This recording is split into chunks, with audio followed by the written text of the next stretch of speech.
ਸਤਿ ਸ਼੍ਰੀ ਅਕਾਲ ਪਿਆਰੇ ਵਿਦਿਆਰਥੀਓ। ਅੱਜ ਦੇ ਵੀਡੀਓ ਲੈਕਚਰ ਦੇ ਵਿੱਚ ਤੁਹਾਡਾ ਹਾਰਦਿਕ ਸਵਾਗਤ ਹੈ। ਅੱਜ ਅਸੀਂ 9ਵੀਂ ਜਮਾਤ ਦੀ ਪਾਠ ਪੁਸਤਕ ਵੰਨਗੀ ਦੇ ਵਿੱਚੋਂ ਸਵਿੰਦਰ ਸਿੰਘ ਉੱਪਲ ਜੀ ਦੀ ਲਿਖੀ ਹੋਈ ਕਹਾਣੀ ਜਨਮ ਦਿਨ ਪੜ੍ਹਾਂਗੇ। ਇਸ ਕਹਾਣੀ ਵਿੱਚ ਅਸੀਂ ਦੇਖਦੇ ਹਾਂ ਕਿ ਧਨਾੜ ਲੋਕ, ਕਹਿਣ ਦਾ ਭਾਵ ਅਮੀਰ ਲੋਕ, ਪੈਸੇ ਅਤੇ ਰੁਤਬੇ ਦੇ ਜ਼ੋਰ ਨਾਲ ਗਰੀਬਾਂ ਦੀਆਂ ਸੱਧਰਾਂ ਅਤੇ ਉਮੰਗਾਂ ਦਾ ਕਿਵੇਂ ਖੂਨ ਕਰਦੇ ਨੇ। ਆਓ ਦੇਖੀਏ, ਕਹਾਣੀ ਸ਼ੁਰੂ ਕਰਦੇ ਹਾਂ। ਜਨਮ ਦਿਨ।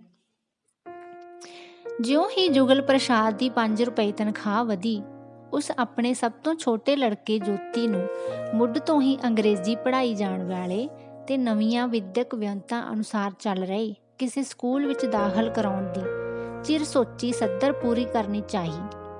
ਪਰ ਉਸਦੀ ਪਤਨੀ ਤਾਂ ਪਤੀ ਦੀ ਤਨਖਾਹ ਵਧਣ ਦੀ ਕਈ ਦਿਨਾਂ ਤੋਂ ਲੱਗੀ ਆਸ ਰਾਹੀਂ ਘਰ ਦੀਆਂ ਕਈ ਥੁੜਾਂ ਪੂਰੀਆਂ ਕਰਨ ਬਾਰੇ ਸੋਚ ਰਹੀ ਸੀ।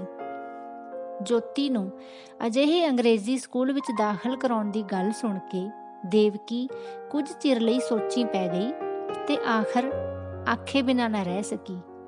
ਮੈਂ ਤੇ ਕਹਿੰਨੀ ਆ ਜੋਤੀ ਨੂੰ ਕਿਸੇ ਛੋਟੇ-ਮੋਟੇ ਸਕੂਲ ਵਿੱਚ ਦਾਖਲ ਕਰਾ ਦਿਓ। ਅਸੀਂ ਕਿੱਥੋਂ ਭਰ ਸਕਨੇ ਆ 5 ਰੁਪਏ ਮਹੀਨਾ ਫੀਸ। ਉਹ ਭਲੀਏ ਲੋਕੇ, ਇਹ ਜਿਹੜੀ 5 ਰੁਪਏ ਤਨਖਾਹ ਵਧੀ ਏ, ਇਹੋ ਸਮਝ ਲਈ ਕਿ ਨਹੀਂ ਵਧੀ। ਹਾਏ ਹਾਏ, ਇੰਜ ਨਾ ਆਖੋ ਜੀ। ਤੇ ਜੋਤੀ ਨੂੰ ਚਾਵਾਂ ਮਲਾਰਾਂ ਨਾਲ ਨਵੀਨ ਵਿਉਂਤਾਂ ਅਨੁਸਾਰ ਚੱਲ ਰਹੇ ਲਾਗਲੇ ਸਕੂਲ ਵਿੱਚ ਦਾਖਲ ਕਰਾ ਦਿੱਤਾ ਗਿਆ। ਜੁਗਲ ਪ੍ਰਸਾਦ ਜਿੱਥੇ ਇਹ ਚਾਹੁੰਦਾ ਸੀ ਕਿ ਉਸਦਾ ਲੜਕਾ ਅੰਗਰੇਜ਼ੀ ਵਿੱਚ ਮਾਹਿਰ ਹੋਵੇ, ਉੱਥੇ ਉਹ ਜ਼ਿਆਦਾ ਇਸ ਕਰਕੇ ਅਜਿਹੇ ਸਕੂਲ ਵਿੱਚ ਮੁੰਡੇ ਨੂੰ ਦਾਖਲ ਕਰਾਉਣਾ ਜ਼ਰੂਰੀ ਸਮਝਦਾ ਸੀ ਕਿ ਉੱਥੇ ਹਰ ਸ਼ਖਸੀਅਤ ਨੂੰ ਪੁੰਗਰਨ ਲਈ ਲੋੜੀਂਦੀ ਤਰ੍ਹਾਂ ਦੇ ਅਵਸਰ ਦਿੱਤੇ ਜਾਂਦੇ ਹਨ। ਕਦੇ-ਕਦੇ ਉਹ ਦਫ਼ਤਰ ਜਾਣ ਸਮੇਂ ਘਰੋਂ ਕੁਝ ਸਵੇਰੇ ਤੁਰ ਜਾਂਦਾ ਸੀ ਅਤੇ ਅਜਿਹੇ ਸਕੂਲਾਂ ਦੇ ਬਾਹਰ ਖਲੋ ਕੇ ਵੇਖਦਾ ਸੀ ਕਿ ਬੱਚੇ ਚੰਗੇ-ਚੰਗੇ ਕੱਪੜੇ ਪਾਏ, ਊਚ ਨੀਚ ਤੋਂ ਬੇਲਾਗ, ਨਿੱਖਰੇ ਪੁੱਖਰੇ, ਹੌਲੀ-ਹੌਲੀ ਇੱਕ ਦੂਜੇ ਨਾਲ ਗੱਲਾਂ ਕਰਦੇ, ਆਪਸ ਵਿੱਚ ਪਿਆਰ ਨਾਲ ਖੇਡਦੇ। ਗਾਲ ਕੱਢਣੀ ਤਾਂ ਉਹਨਾਂ ਦੇ ਸੁਭਾਅ ਅਨੁਸਾਰ ਪਾਪ ਸੀ। ਬਿਨਾਂ ਝਿਜਕ ਉਹ ਹਰ ਇੱਕ ਨਾਲ ਗੱਲਾਂ ਕਰ ਲੈਂਦੇ ਅਤੇ ਉਤਸ਼ਾਹ ਭਰਪੂਰ ਆਪਣੇ ਆਪ ਤੇ ਪੂਰਾ ਭਰੋਸਾ ਹੋਣ ਕਾਰਨ ਉਹ ਮੌਕੇ ਅਨੁਸਾਰ ਗੱਲ ਸੋਚ ਸਕਦੇ। ਇਹੋ ਜਿਹੀਆਂ ਹੀ ਕੁਝ ਗੱਲਾਂ ਸਨ ਜਿਨ੍ਹਾਂ ਕਾਰਨ ਜੁਗਲ ਪ੍ਰਸਾਦ ਦੀ ਚਿਰੋਕਣੀ ਸੱਧਰ ਸੀ ਕਿ ਉਹ ਵੀ ਆਪਣੇ ਨਿੱਕੇ ਲੜਕੇ ਨੂੰ ਅਜਿਹੇ ਸਕੂਲ ਵਿੱਚ ਦਾਖਲ ਕਰਾਵੇ। ਇਨ੍ਹਾਂ ਸਕੂਲਾਂ ਵਿੱਚ ਪੜ੍ਹਾਉਣ ਨੂੰ ਤਾਂ ਹਰ ਇੱਕ ਦਾ ਦਿਲ ਕਰਦਾ ਹੈ, ਪਰ ਪੜ੍ਹਾ ਕੋਈ ਹੀ ਸਕਦਾ ਹੈ, ਕਿਉਂ ਜੋ ਇਨ੍ਹਾਂ ਸਕੂਲਾਂ ਦੀਆਂ ਮੁੱਛਾਂ ਦਾੜੀ ਤੋਂ ਵੀ ਵੱਡੀਆਂ ਹੁੰਦੀਆਂ ਹਨ।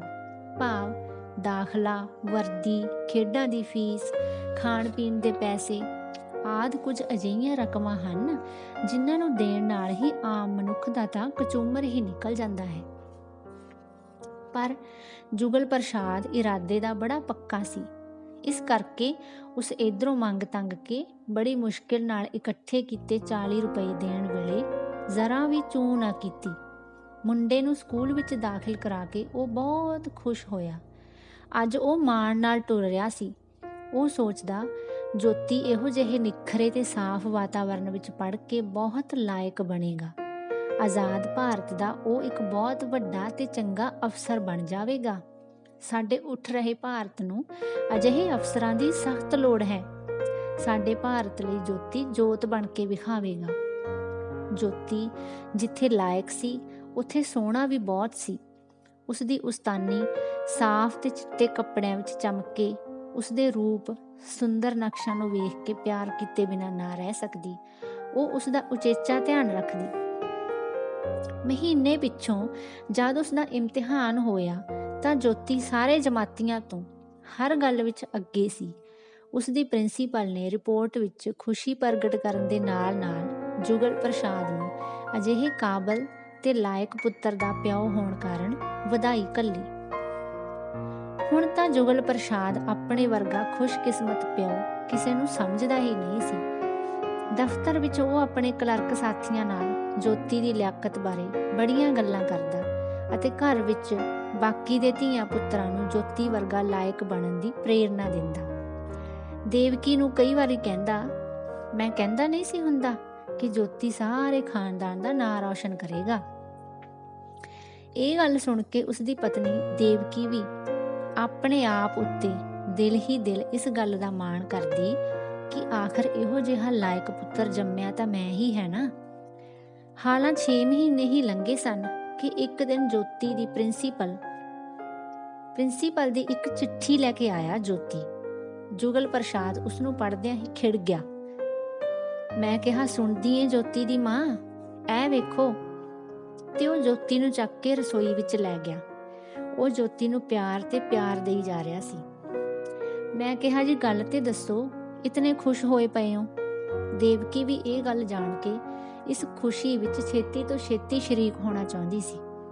ਚੱਲ ਕਮਰੇ ਵਿੱਚ ਚੱਲ, ਇਹ ਗੱਲ ਜਰਾ ਆਰਾਮ ਨਾਲ ਦੱਸਣ ਵਾਲੀ ਏ। ਤੇ ਜੁਗਲ ਪ੍ਰਸਾਦ ਜੋਤੀ ਨੂੰ ਚੁੱਕ ਕੇ ਕਮਰੇ ਵਿੱਚ ਲੈ ਆਇਆ। ਦੇਵਕੀ ਵੀ ਖੁਸ਼ੀ ਲਈ ਤਿਆਰ ਹੁੰਦੀ ਹੋਈ, ਉਤਾਵਲੀ ਹੋਈ ਪਤੀ ਦੇ ਪਿੱਛੇ ਪਿੱਛੇ ਕਮਰੇ ਵਿੱਚ ਚਲੀ ਗਈ। ਜ਼ਰਾ ਮੰਜੇ ਤੇ ਬੈਠ ਜਾ। ਜੁਗਲ ਪ੍ਰਸਾਦ ਮੁਸਕਰਾਇਆ ਅਤੇ ਕੁਰਸੀ ਉੱਤੇ ਬੈਠ ਕੇ ਆਈ ਹੋਈ ਚਿੱਠੀ ਨੂੰ ਪੜ੍ਹਨ ਲਈ ਐਨਕ ਨੂੰ ਨੱਕ ਉੱਤੇ ਠੀਕ ਕਰਨ ਲੱਗ ਪਿਆ। ਇੱਕ ਅੱਧ ਮਿੰਟ ਲਈ ਉਹ ਅੰਗਰੇਜ਼ੀ ਵਿੱਚ ਲਿਖੀ ਚਿੱਠੀ ਨੂੰ ਫਿਰ ਪੜ੍ਹਦਾ ਰਿਹਾ ਤਾਂ ਜੋ ਉਹ ਸਾਰੀ ਦੀ ਸਾਰੀ ਖੁਸ਼ਖਬਰੀ ਆਪਣੀ ਜੀਵਨ ਸਾਥਣ ਨੂੰ ਦੱਸ ਸਕੇ। ਦੱਸੋ ਵੀ ਨਾ, ਫਿਰ ਦੇਵਕੀ ਨੇ ਇੰਜ ਮੁਸਕਰਾਉਂਦਿਆਂ ਆਖਿਆ ਜਿਵੇਂ ਉਸ ਤੋਂ ਹੋਰ ਉਡੀਕ ਨਾ ਹੋ ਰਹੀ ਹੋਵੇ। ਲੈ ਸੁਣ ਫਿਰ। ਐਤਵਾਰ ਨੂੰ ਜੋਤੀ ਦੀ ਪ੍ਰਿੰਸੀਪਲ ਨੇ ਲਿਖਿਆ ਹੈ ਕਿ ਇਸ ਪ੍ਰਾਂਤ ਦੇ ਪ੍ਰਸਿੱਧ ਮੰਤਰੀ ਸ਼੍ਰੀ ਜਵਾਲਾ ਪ੍ਰਸਾਦ ਦਾ ਜਨਮ ਦਿਨ ਇੱਥੋਂ ਦੀ ਨਾਗਰਿਕ ਸਭਾ ਵੱਲੋਂ ਮਨਾਇਆ ਜਾ ਰਿਹਾ ਹੈ।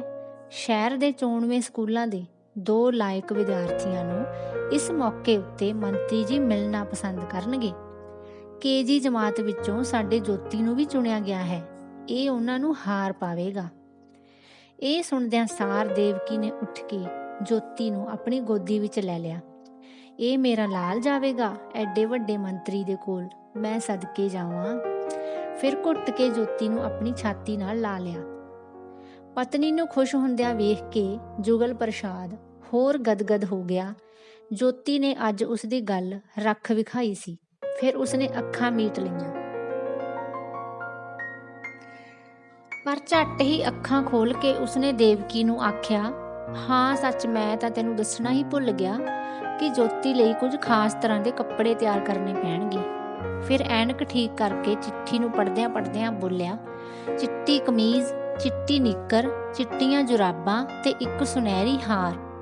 ਇਹਨਾਂ ਚੀਜ਼ਾਂ ਦੇ ਨਾਂ ਸੁਣਦਿਆਂ ਹੀ ਦੇਵਕੀ ਦੀ ਖੁਸ਼ੀ ਕਾਫੂਰ ਹੋ ਗਈ। ਉਸਦੇ ਮੂੰਹ ਉੱਤੇ ਆ ਰਿਹਾ ਖੇੜਾ ਉੱਥੇ ਹੀ ਰੁਕ ਗਿਆ ਤੇ ਫਿਰ ਹੌਲੀ-ਹੌਲੀ ਖੇੜੇ ਦੀ ਥਾਂ ਚਿੰਤਾ, ਦੁੱਖ ਤੇ ਕਲੇਸ਼ ਨੇ ਲੈ ਲਈ। ਕੀ ਗੱਲ ਏ, ਉਦਾਸ ਕਿਉਂ ਹੋ ਗਈ ਏ? ਜੁਗਲ ਪ੍ਰਸਾਦ ਨੂੰ ਇਸ ਖੁਸ਼ੀ ਦੀ ਘੜੀ ਵਿੱਚ ਉਸਦਾ ਬਿੱਲ ਬਤੌਰੀ ਵਰਗਾ ਮੂੰਹ ਜ਼ਰਾ ਨਾ ਪਾਇਆ। ਮੈਂ ਸੋਚਦੀ ਹਾਂ ਇਹਨਾਂ ਚੀਜ਼ਾਂ ਵਾਸਤੇ ਪੈਸੇ ਕਿੱਥੋਂ ਲਵਾਂਗੇ। ਅੱਜ ਤੇ ਮਹੀਨੇ ਦੀ 26 ਤਰੀਕ ਏ। ਘਰ ਮਸਾਂ 10-12 ਆਨੇ ਪਏ ਨੇ ਦਾਲ ਸਬਜ਼ੀ ਵਾਸਤੇ। ਹਾਲੇ ਤਾਂ ਪਿਛਲੇ ਮੰਗੇ ਹੋਏ 40 ਵੀ ਨਹੀਂ ਉਤਾਰੇ। ਇਸ ਕਰੜੀ ਅਸਲੀਅਤ ਨੇ ਜਿਵੇਂ ਜੁਗਲ ਪ੍ਰਸਾਦ ਨੂੰ ਵੀ ਹੇਠਾਂ ਪਟਾਕ ਮਾਰਿਆ ਹੋਵੇ। ਉਹ ਤਾਂ ਹਾਲੇ ਤੱਕ ਖੇੜੇ ਦੇ ਗਗਨ ਉੱਤੇ ਹੀ ਉਡਾਰੀਆਂ ਲਾ ਰਿਹਾ ਸੀ। ਉਸਨੂੰ ਆਪਣੀ ਤੰਗ ਮਾਇਕ ਹਾਲਤ ਉੱਤੇ ਬੜੀ ਖਿਝ ਆਈ, ਜਿਹੜੀ ਕਦਮ ਉੱਤੇ ਉਸਦਾ ਰਾਹ ਰੋਕਦੀ ਸੀ। ਫਿਰ ਉਸਦੀ ਇਹ ਖਿਝ ਕ੍ਰੋਧ ਬਣ ਦੇਵਕੀ ਉੱਤੇ ਵਸ ਪਈ। ਬਸ ਤੂੰ ਤਾਂ ਹਰ ਵੇਲੇ ਇਹੋ ਹੀ ਰੋਣੇ ਰੋਂਦੀ ਰਿਹਾ ਕਰ। ਲੋਕੀ ਇਹੋ ਜਿਹੇ ਮੌਕਿਆਂ ਲਈ ਤਰਸਦੇ ਨੇ। ਓਹੋ, ਤੁਸੀਂ ਤਾਂ ਐਵੇਂ ਹੀ ਗਰਮ ਪਏ ਹੁੰਦੇ ਹੋ ਕਿ ਮੈਂ ਨਹੀਂ ਚਾਹੁੰਦੀ ਮੇਰੇ ਲਾਲ ਦੀ ਸ਼ਾਨ ਵਧੇ, ਪਰ ਇਹਨਾਂ ਚੀਜ਼ਾਂ ਦਾ ਇੰਤਜ਼ਾਮ ਵੀ ਤਾਂ ਕਰਨ ਨਾਲ ਹੀ ਹੋਵੇਗਾ। ਭਾਵੇਂ ਕੁਝ ਹੋ ਜਾਵੇ, ਇਹਨਾਂ ਚੀਜ਼ਾਂ ਦਾ ਇੰਤਜ਼ਾਮ ਮੈਂ ਕਰਕੇ ਹੀ ਰਹਾਂਗਾ। ਮੈਂ ਵੇਖਦੀ ਹਾਂ ਗੁੱਡੀ ਦੀ ਬੁਗਨੀ ਵਿੱਚ ਕਿੰਨੇ ਪੈਸੇ ਨੇ। ਉਹ ਰੋਵੇਗੀ ਤਾਂ ਸਹੀ, ਪਰ ਮੈਂ ਉਸਨੂੰ ਪਰਚਾ ਲਵਾਂਗੀ। ਦੇਵਕੀ ਦੇ ਜਾਣ ਉੱਤੇ ਜੁਗਲ ਪ੍ਰਸਾਦ ਨੇ ਸੋਚਿਆ, ਮੈਂ ਐਵੇਂ ਹੀ ਦੇਵਕੀ ਉੱਤੇ ਗੁੱਸੇ ਹੋਣ ਲੱਗ ਜਾਂਦਾ ਹਾਂ। ਇਹ ਪੈਸੇ ਦੀ ਘਾਟ ਮੈਨੂੰ ਹਮੇਸ਼ਾ ਗੁੱਸਾ ਚੜਾ ਦਿੰਦੀ ਹੈ। ਇਹ ਵੀ ਕੀ ਜ਼ਿੰਦਗੀ ਹੋਈ, ਪੈਸੇ ਲਈ ਜਬਕਦੇ ਫਿਰਨਾ। ਅਤੇ ਉਸਨੂੰ ਦੇਵਕੀ ਬਾਰੇ ਖਿਆਲ ਆਇਆ ਕਿ ਜਦੋਂ ਦੀ ਵੀ ਵਿਆਹੀ ਆਈ ਏ, ਵਿਚਾਰੀ ਪੈਸੇ ਲਈ ਤਰਸਦੀ ਰਹਿੰਦੀ ਏ। ਮੈਂ ਕਿਹਾ, ਜੀ ਗੁੱਡੀ ਦੀ ਬੁਗਨੀ ਚੋਂ 7.5 ਆਨੇ ਨਿਕਲੇ ਨੇ ਤੇ ਜੋਤੀ ਦੀ ਬੁਗਨੀ ਚੋਂ 12 ਆਨੇ। ਜੁਗਲ ਪ੍ਰਸਾਦ ਨੇ ਵੇਖਿਆ ਕਿ ਉਹ ਵਿਚਾਰੀ ਯਤਨ ਕਰ ਰਹੀ ਸੀ ਕਿ ਕਿਸੇ ਤਰ੍ਹਾਂ ਮੇਰਾ ਲਾਲ ਸਕੂਲ ਵਾਲਿਆਂ ਦੀ ਇੱਛਾ ਅਨੁਸਾਰ ਤਿਆਰ ਹੋ ਕੇ ਐਤਵਾਰ ਨੂੰ ਸਕੂਲ ਜਾ ਸਕੇ। ਅੱਜ ਵੀਰਵਾਰ ਹੈ, ਵਿੱਚੋਂ ਦਿਨ ਸ਼ੁੱਕਰ ਤੇ ਸ਼ਨਿਚਰ ਹੀ ਰਹਿ ਗਏ। ਇਹ ਸੋਚ ਕੇ ਉਹ ਪੱਕੇ ਇਰਾਦੇ ਨਾਲ ਘਰੋਂ ਬਾਹਰ ਨਿਕਲਿਆ ਕੁਝ ਪੈਸੇ ਫੜਨ ਲਈ। ਘੰਟੇ ਪਿੱਛੋਂ ਜਦ ਉਹ ਵਾਪਸ ਆਇਆ ਤਾਂ ਉਸਦੀ ਜੇਬ ਵਿੱਚ 1-1 ਰੁਪਏ ਦੇ 3 ਨੋਟ ਸਨ। ਉਸਨੂੰ ਇਹਨਾਂ 3 ਰੁਪਈਆਂ ਦਾ ਉਧਾਰ ਲੈਣ ਲਈ ਕਿੰਨਿਆਂ ਅੱਗੇ ਮਿੰਨਤਾਂ ਕੱਢਣੀਆਂ ਪਈਆਂ ਸਨ। ਤਦ ਜਾ ਕੇ ਇੱਕ ਮਿੱਤਰ ਕੋਲੋਂ 3 ਰੁਪਏ ਉਧਾਰੇ ਮਿਲੇ ਸਨ। ਘਰ ਵਿੱਚ ਆ ਕੇ ਬਜਟ ਵਿੱਚ ਆਈ ਹੋਈ ਨਵੀਂ ਤਰੇੜ ਉੱਤੇ ਵਿਚਾਰ ਕੀਤਾ ਗਿਆ। ਇੱਕ ਫਟੀ ਸਫੈਦ ਚਾਦਰ ਵਿੱਚੋਂ ਗੁਆਂਢਣ ਦੀ ਮਸ਼ੀਨ ਤੇ ਕਮੀਜ਼ ਸਿਉਣ ਬਾਰੇ ਵਿਚਾਰ ਕੀਤਾ ਗਿਆ। ਹਾਂ, ਚਿੱਟੀ ਨਿੱਕਰ ਦਾ ਕੱਪੜਾ ਤਾਂ ਬਾਜ਼ਾਰੋਂ ਲਿਆਉਣਾ ਹੀ ਪਵੇਗਾ ਤੇ ਸਵਾਉਣਾ ਵੀ ਦਰਜੀ ਤੋਂ ਪਵੇਗਾ, ਕਿਉਂਕਿ ਮੈਨੂੰ ਨਿੱਕਰ ਸਿਉਣ ਦੀ ਜਾਂਚ ਨਹੀਂ। ਦੇਵਕੀ ਤੋਂ ਬੁਗਨੀਆਂ ਵਿੱਚੋਂ ਨਿਕਲਿਆ ਭੰਨ ਤੋੜ ਲੈ ਕੇ ਜਦੋਂ ਉਹ ਘਰੋਂ ਨਿਕਲਿਆ ਤਾਂ ਉਸਨੇ ਵੇਖਿਆ ਕਿ ਜੋਤੀ ਘਰ ਨਹੀਂ ਸੀ। ਸਾਰੇ ਪਾਸੇ ਭਾਲਿਆ ਪਰ ਕਿਧਰੇ ਨਜ਼ਰ ਨਾ ਆਇਆ। ਭਾਵੇਂ ਇਸ ਸਮੇਂ ਥੋੜਾ ਹਨੇਰਾ ਹੋ ਗਿਆ ਸੀ, ਪਰ ਜੁਗਲ ਪ੍ਰਸਾਦ ਨਹੀਂ ਸੀ ਚਾਹੁੰਦਾ ਕਿ ਇਸ ਕੰਮ ਵਿੱਚ ਹੋਰ ਦੇਰ ਕੀਤੀ ਜਾਵੇ। ਉਹ ਆਪ ਹੀ ਜੋਤੀ ਨੂੰ ਲੱਭਣ ਚਲਾ ਗਿਆ। ਉਸਨੇ ਵੇਖਿਆ ਕਿ ਬਾਹਰ ਗਲੀ ਵਿੱਚ ਜੋਤੀ ਮੁੰਡਿਆਂ ਨਾਲ ਖੇਡ ਰਿਹਾ ਸੀ। ਉਸਨੂੰ ਨਿਸ਼ਚਿੰਤ ਵੇਖ ਕੇ ਉਸਨੇ ਸੋਚਿਆ ਕਿ ਸੱਚ ਹੀ ਕਹਿੰਦੇ ਨੇ ਕਿ ਬਚਪਨ ਬਾਦਸ਼ਾਹੀ ਹੁੰਦੀ ਹੈ। ਇਸਨੂੰ ਕੋਈ ਫਿਕਰ ਨਹੀਂ ਆਪਣੇ ਕੱਪੜਿਆਂ ਦਾ ਇੰਤਜ਼ਾਮ ਕਰਨ ਦਾ। ਮਾਪੇ ਆਪੇ ਕਰਨ ਨਾ ਕਰਨ। ਕੋਈ 2 ਘੰਟਿਆਂ ਪਿੱਛੋਂ ਜਦੋਂ ਜੁਗਲ ਪ੍ਰਸਾਦ ਅਤੇ ਜੋਤੀ ਘਰ ਨੂੰ ਮੁੜ ਰਹੇ ਸਨ ਤਾਂ ਉਹਨਾਂ ਦੇ ਚਿਹਰੇ ਖਿੜੇ ਹੋਏ ਸਨ। ਘਰ ਵੜਦਿਆਂ ਸਾਰ ਉਸਨੇ ਦੇਵਕੀ ਨੂੰ ਬੁਲਾਇਆ ਅਤੇ ਬੜੀ ਮਾਣ ਨਾਲ ਉਤਸ਼ਾਹ ਨਾਲ ਜੁਗਲ ਪ੍ਰਸਾਦ ਨੇ ਉਸਨੂੰ ਦੱਸਿਆ ਕਿ ਜੋਤੀ ਦੀ ਮਾਂ, ਮੈਂ ਨਿੱਕਰ ਦਾ ਕੱਪੜਾ ਖਰੀਦ ਕੇ ਦਰਜੀ ਨੂੰ ਦੇ ਆਇਆ ਹਾਂ ਤੇ ਸ਼ਨਿਚਰਵਾਰ ਦੀ ਪੱਕੀ ਵੀ ਕਰ ਆਇਆ ਹਾਂ। ਤੂੰ ਇਹ ਬੂਟ ਜਰਾਬਾਂ ਤੇ ਹਾਰ ਥੈਲੇ 'ਚ ਪਾ ਕੇ ਸੰਭਾਲ ਦੇ ਤੇ ਨਾਲੇ ਕਮੀਜ਼ ਕੱਲ੍ਹ ਨੂੰ ਜ਼ਰੂਰ ਬਣਾ ਦੇਵੀਂ। ਤੇ ਫਿਰ ਕੁਝ ਚੇਤੇ ਕਰਕੇ ਉਹ ਖੁਸ਼ੀ ਨਾਲ ਬੋਲਿਆ, ਜੋਤੀ ਦੀ ਮਾਂ, ਅੱਜ ਰੱਬ ਨੇ ਇੱਕ ਹੋਰ ਬੜਾ ਸਬੱਬ ਕੀਤਾ। ਜਦੋਂ ਮੈਂ ਇੱਥੋਂ ਛਪਦੀ ਅਖਬਾਰ ਦੇ ਦਫ਼ਤਰ ਕੋਲੋਂ ਲੰਘਿਆ ਤਾਂ ਖਿਆਲ ਆਇਆ ਕਿ ਪਤਾ ਕਰੀਏ ਕਿ ਉਸ ਦਿਨ ਸਮਾਗਮ ਸਮੇਂ ਜੋਤੀ ਦੇ ਹਾਰ ਪਾਉਣ ਦੀ ਫੋਟੋ ਦਾ ਪ੍ਰਬੰਧ ਵੀ ਕਿਵੇਂ ਨਾ ਕਿਵੇਂ ਹੋ ਸਕੇ। ਤੇ ਮੈਂ ਅੰਦਰ ਵੜਿਆ ਹੀ ਸੀ ਕਿ ਫੋਟੋਗ੍ਰਾਫਰ ਕੈਮਰਾ ਲਟਕਾਈ ਬਾਹਰ ਆ ਰਿਹਾ ਸੀ। ਮੈਂ ਉਸ ਨਾਲ ਗੱਲ ਕੀਤੀ ਤੇ ਪਤਾ ਲੱਗਿਆ ਕਿ ਐਤਵਾਰ ਵਾਲੇ ਸਮਾਗਮ ਤੇ ਉਹੀ ਜਾ ਰਹੇ ਸਨ ਤੇ ਮੈਂ ਉਸਨੂੰ ਫੋਟੋ ਖਿੱਚਣ ਬਾਰੇ ਵੀ ਪੱਕਾ ਕਰ ਆਇਆ ਹਾਂ। ਦੇਵਕੀ ਦੇ ਮੂੰਹ ਤੇ ਕੁਝ ਚਿੰਤਾ ਦੇ ਨਿਸ਼ਾਨ ਵੇਖ ਕੇ ਆਪਣੀ ਖੁਸ਼ੀ ਵਿੱਚ ਬਿਨਾਂ ਕੋਈ ਫਰਕ ਪੈਣ ਦਿੱਤਿਆਂ ਉਹ ਬੋਲਿਆ, ਬਾਕੀ ਰਹੀ ਪੈਸਿਆਂ ਦੀ ਗੱਲ, ਫੋਟੋ ਬਣਨ ਦੀ ਇੱਕ 1 ਤਰੀਕ ਹੋ ਹੀ ਜਾਣੀ ਹੈ। ਭਲੀਏ ਲੋਕੇ, ਰੱਬ ਆਪ ਹੀ ਕਰਦਾ ਏ ਗਰੀਬਾਂ ਦੇ ਸਾਰੇ ਕੰਮ। ਸਵੇਰੇ ਮੁੰਡੇ ਕੁੜੀਆਂ ਨੂੰ ਸਕੂਲ ਤੇ ਜੁਗਲ ਪ੍ਰਸਾਦ ਨੂੰ ਦਫ਼ਤਰ ਤੋਰ ਕੇ ਦੇਵਕੀ ਨੇ ਇੱਕ ਪੁਰਾਣੀ ਚਿੱਟੀ ਚਾਦਰ ਕੱਢੀ। ਪਹਿਲਾਂ ਤਾਂ ਉਸਨੂੰ ਚੰਗੀ ਤਰ੍ਹਾਂ ਜਾਂਚਿਆ ਪੜਤਾਲਿਆ, ਫਿਰ ਜਾਂਚ ਕੀਤੀ ਅਤੇ ਸਾਰਾ ਦਿਨ ਮਗਜ਼ ਪੱਚੀ ਕਰਕੇ ਗੁਆਂਢਣ ਦੀ ਮਸ਼ੀਨ ਤੇ ਸ਼ਾਮ ਤੱਕ ਜੋਤੀ ਵਾਸਤੇ ਕਮੀਜ਼ ਤਿਆਰ ਕਰ ਲਿਆ। ਉੱਧਰ ਜੁਗਲ ਪ੍ਰਸਾਦ ਨੇ 2 ਘੰਟਿਆਂ ਦੀ ਛੁੱਟੀ ਲਈ ਅਤੇ ਨਾਗਰਿਕ ਸਭਾ ਦੇ ਦਫ਼ਤਰ ਜਾ ਕੇ ਯਤਨ ਕੀਤਾ ਕਿ ਕਿਸੇ ਨਾ ਕਿਸੇ ਤਰ੍ਹਾਂ ਉਸਨੂੰ ਆਮੰਤਰਣ ਪੱਤਰ ਮਿਲ ਜਾਵੇ। ਪਰ ਉੱਥੇ ਜਾ ਕੇ ਉਸਨੂੰ ਪਤਾ ਲੱਗਿਆ ਕਿ ਇਸ ਸਮਾਗਮ ਵਿੱਚ ਤਾਂ ਵੱਡੇ ਰਾਜਨੀਤਿਕ ਆਗੂ, ਅਮੀਰ ਲੱਖਪਤੀਏ, ਵੱਡੇ ਅਫਸਰ ਹੀ ਸੱਦੇ ਜਾ ਰਹੇ ਨੇ। ਉਸਨੇ ਸੋਚਿਆ ਕਿ ਮੈਂ ਇਹਨਾਂ ਵਿੱਚੋਂ ਕਿਸੇ ਗਿਣਤੀ ਵਿੱਚ ਵੀ ਨਹੀਂ ਆਉਂਦਾ। ਵਿਚਾਰਾ ਦਿਲ ਦੀਆਂ ਉਮੰਗਾਂ ਦਿਲ ਵਿੱਚ ਹੀ ਦਬੋਚ ਕੇ ਰਹਿ ਗਿਆ। ਐਤਵਾਰ ਦਾ ਦਿਨ ਆਇਆ। ਅੱਜ ਸਾਰੇ ਟੱਬਰ ਨੂੰ ਜੋਤੀ ਉੱਤੇ ਮਾਣ ਸੀ, ਜਿਸ ਕਰਕੇ ਸਾਰੇ ਉਸਨੂੰ ਤਿਆਰ ਕਰਨ ਵਿੱਚ ਜੁਟੇ ਪਏ ਸਨ। ਕੋਈ ਉਸਨੂੰ ਸਾਬਣ ਮਲ ਕੇ ਨੁਹਾ ਰਿਹਾ ਸੀ, ਕੋਈ ਨਿੱਕਰ ਕਮੀਜ਼ ਨੂੰ ਪ੍ਰੈਸ ਕਰ ਰਿਹਾ ਸੀ ਤੇ ਕੋਈ ਉਸਦੀ ਕੰਘੀ ਪੱਟੀ ਦੇ ਆਹਰ ਵਿੱਚ ਲੱਗਾ ਹੋਇਆ ਸੀ। ਤਕਾਲਾ ਨੂੰ ਸਾਰਾ ਟੱਬਰ ਇਸ ਗੱਲ ਦੀ ਇੰਤਜ਼ਾਰ ਵਿੱਚ ਸੀ ਕਿ ਇਸ ਵੇਲੇ ਜੋਤੀ ਸਮਾਗਮ ਤੋਂ ਵਾਪਸ ਆਵੇ ਤਾਂ ਜੋ ਉਹ ਆਪਣੀ ਜ਼ਬਾਨੀ ਸਾਰੀ ਰੌਣਕ ਤੇ ਮਿਲੇ ਹੋਏ ਮਾਣ ਨੂੰ ਵਿਸਥਾਰ ਨਾਲ ਬਿਆਨ ਕਰੇ। ਜੁਗਲ ਪ੍ਰਸਾਦ 2 ਵਾਰੀ ਸੜਕ ਤੇ ਜਾ ਕੇ ਆਪ ਵੇਖ ਆਇਆ।